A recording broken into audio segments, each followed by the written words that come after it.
mentioned the dildo. Okay. There's a reason we mentioned the D word. So we start off immediately with me being like, oh, please, okay, please.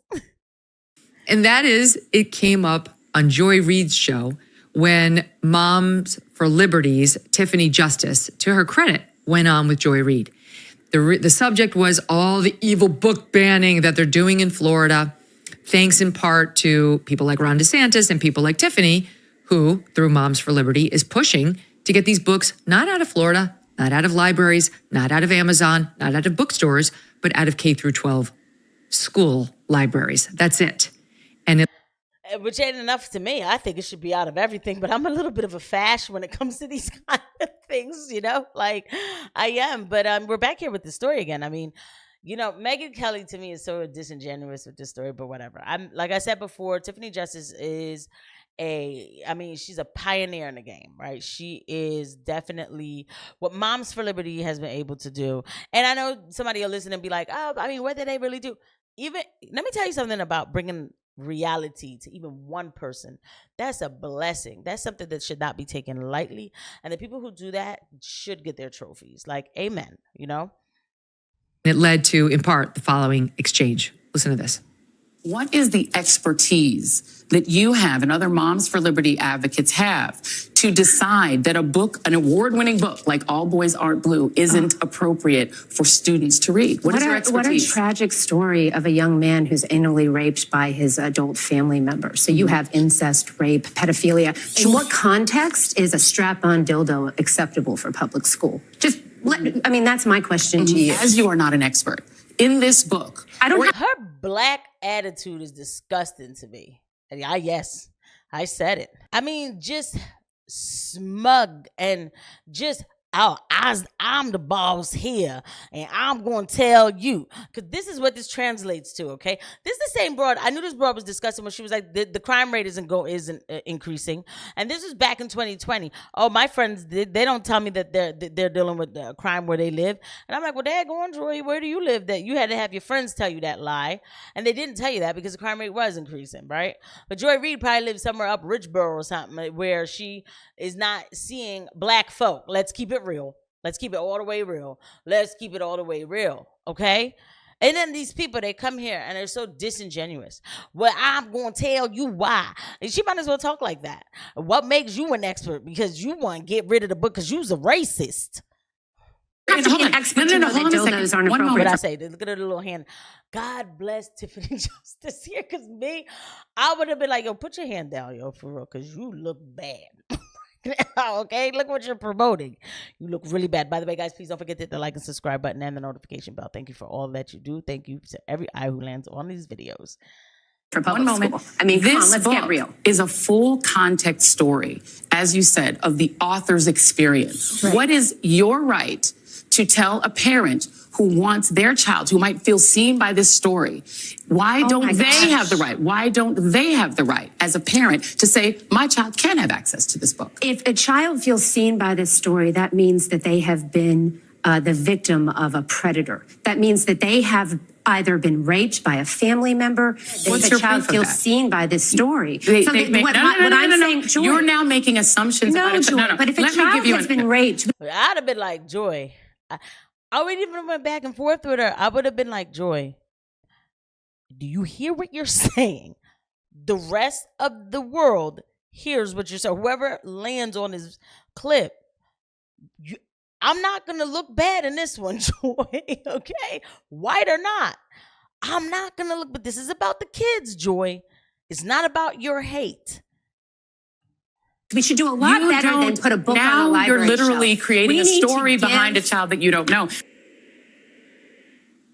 The whole thing is so frustrating. Joy Reid, whenever Tiffany scores a point, Joy Reid tries to interrupt her and shut her down. That's her. I'm sorry that I have to keep cutting off, but it's like, it's not about scoring a point. This is why Megyn Kelly, too, she's very disingenuous to me, because this was the same person who was like, oh, we gonna give the kids the pronouns, did a whole show, but I don't care for the person who's gonna be like, well, she didn't know better. How do you not know better? What would ever make you promote for 8-year-olds to do permanent anything permanent to their body. Like, that's not your kid. Like, why are you getting involved in these kind of campaigns? And then now suddenly you mad because boys want to use the girls' bathroom, and then now all of a sudden you're on the right side of history and everybody forgets. I didn't forget. Not everything has to be told to you. You should know what's right and what's wrong. So she's disingenuous too. But the thing is, Joy Reid is disgusting with hers. Absolutely disgusting. And this is not about scoring points. That's the problem. Everybody's trying to win a football game around here that nobody's listening to anybody. Method of arguing. But Tiffany was so, I mean, Eliana, seriously, like, what's your expertise to make the point that a book about strap-on dildos or pedophilia or anal rape by a family member doesn't belong in K through 12 libraries and schools? Right. And you don't need expertise to know what's appropriate or not appropriate content for your children to have the stamp of approval of their schools by being in the school library. And the argument about banning books is such a red herring, in that if parents proactively want their children exposed to these things, they're within their rights to purchase these books for their kids or to go get them from the public libraries. You'll have to excuse me, guys. I'm a bit of a fascist or something. I think something's happened to me in my older days. I don't even think parents have all right, let me be careful. Why are you buying these kind of weird books for your kids? When does it become something that we need to look into? I mean, like, I don't want the government in everybody's living room, and I get it. But, like, why does a kid need to know this stuff at 6? All right, let me just put it this way. That's not the point that I would have made. I would have just been like, it doesn't need to be in the schools. Joy Reid is discussing, she's promoting it. I don't think kids should see it at all. Boom. Everybody is so busy trying to compromise to the other side that they don't pay attention to what's at hand.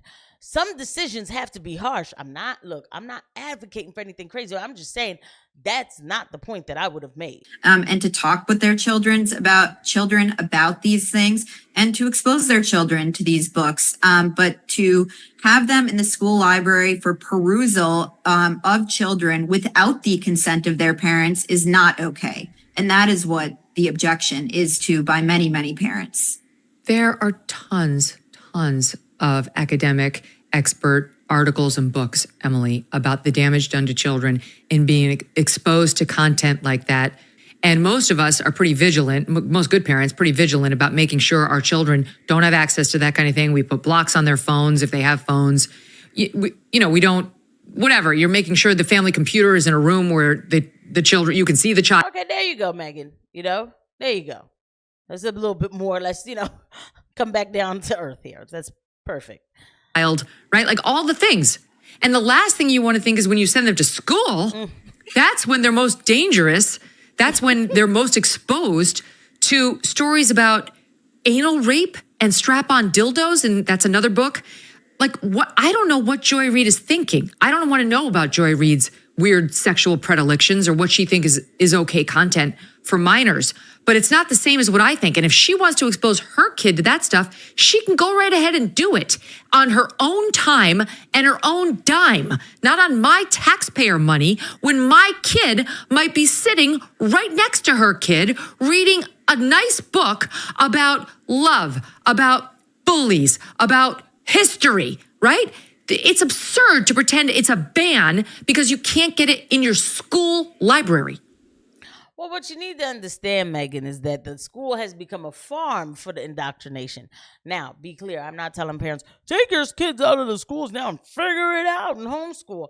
I'm not telling parents what to do with their children, but I'm just trying to make you aware of the fact that that is what the school is. It is an indoctrination farm. That's simply what it is. And it's cultivating the minds of tomorrow. Now, the thing that's beautiful about it is that a lot of people actually have left the schools, and I think that's a great thing. I think it's great. A lot of people have made pods. They were doing homeschooling, I've heard. And you have more private schools, but, when you take federal money, they still find a way to shove some of this stuff into you, but whatever. But the school is a farm for something. Now, my school, when I went to school, it farmed us for going to work. And that's a good or bad thing. I don't know.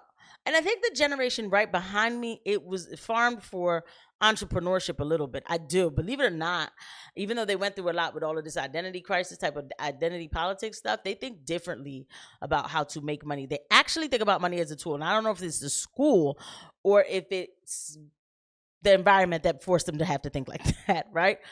Y'all let me know, drop a comment below. But for everybody else, like for these kids now, they're farming a bunch of mindless anything, soulless creatures. So, and it's not all schools, but you should you have to deprogram them when they get home. I do believe in doing that. I think that you got to deprogram. Family dinners are necessary. What did they talk to you about in school? Was it weird? Don't feel weird to tell me. I'm not going to look at you funny. It's not you. School's going to teach you some weird things. Okay? Hey, you might have to answer the test a certain way, but that's not the real answer in life. These are the kind of things that people are probably more than likely telling their kids anyway. Like, who am I, right? So I'm sure that parents are probably having these conversations, but this is the thing. It's like, there are systems that are put in place by some very, very evil people out here. And we can get into who they are and why and how and everything. But what you need to know is, even if you don't have all the answers to why this is happening, how or what's starting it or whatever, maybe you don't want to know. The way to beat the system is to live to your best potential. And that includes your family too. Those family dinners after school are necessary. Even if they can't be every day because they keep us on the ticker tape of something, they are necessary. So you can bring your children back to reality. I am one who says, the blood of Jesus, yes, the creator, connection to the creator will open your eyes to everything out here. And you'll be like, okay, this is what it is. And this is how I need to navigate me and my loved ones. I'm hearing more people talking about homesteading, getting off the system, and that's all great. But for those who can't, just for right now, the best thing you can do, I believe, is just talking to your kids and trying to promote a certain type of routine of self-love and information.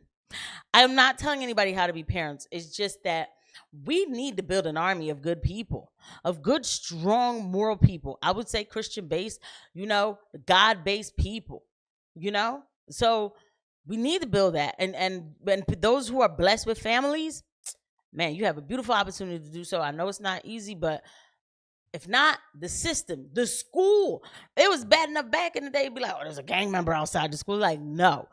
Inside the school, they're trying to corrupt the kid. Look at the world we live in today, but it's okay. If we stay focused and do what we have to do, we can beat all of these systems. I'll see you guys in the next one. Bye.